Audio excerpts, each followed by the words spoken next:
Conflictuel, aussi, je le dis dès le départ, passionnel, et puis on essaye d'y mettre un peu de raison.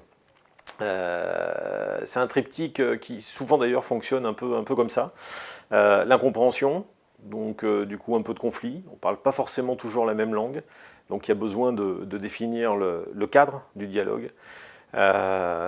Passionnel parce que quand on est sur le champ culturel, que ce soit les élus ou les acteurs qui au sein d'une collectivité travaillent sur les dossiers culturels, souvent on a un affect très fort vis-à-vis du champ de l'art.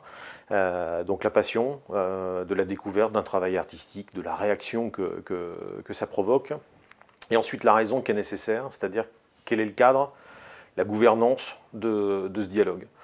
C'est ce que moi j'ai essayé de faire à l'époque où j'étais élu, c'est ce que le président m'a demandé de continuer d'organiser, c'est ce dialogue des passions, comment on circonscrit un territoire, comment on met en place des règles pour que ce dialogue soit productif de ce qu'on a appelé à la région, de ce que j'ai appelé la co-construction de politique publique. C'est-à-dire à un moment donné, refuser que ce soit un élu, ses services, qui créent des dispositifs avec des opérateurs culturels, avec des artistes qui se coule dans un moule, mais plutôt un sens inverse des constructions qui permet effectivement que les dispositifs soient co-construits, co-élaborés, co-écrits par tous, autour d'une table.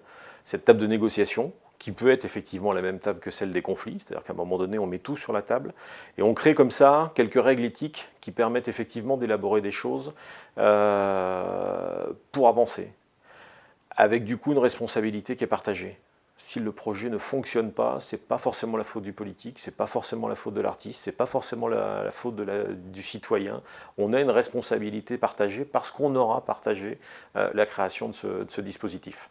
C'est une démarche un peu nouvelle qui vient casser l'histoire des politiques culturelles françaises, qui étaient très dirigistes, politiques qui descendaient du ministère de la Culture, qui ont eu un effet important, puisque ça a permis effectivement d'avoir un territoire national plutôt bien irrigué, mais on sent qu'effectivement, depuis la fin des années 80, début des années 90, avec une place plus importante qui a été donnée aux collectivités territoriales, ce modèle-là a été cassé. Alors on a gardé les grandes phrases de démocratisation culturelle, mais on sentait bien que derrière ces grands mots qu'avait inscrit Malraux dans la fondation du ministère, sur le terrain, c'était plus si évident que ça. Donc il fallait effectivement déconstruire cette façon de penser les politiques culturelles et trouver une autre méthode qui associe beaucoup plus les acteurs culturels.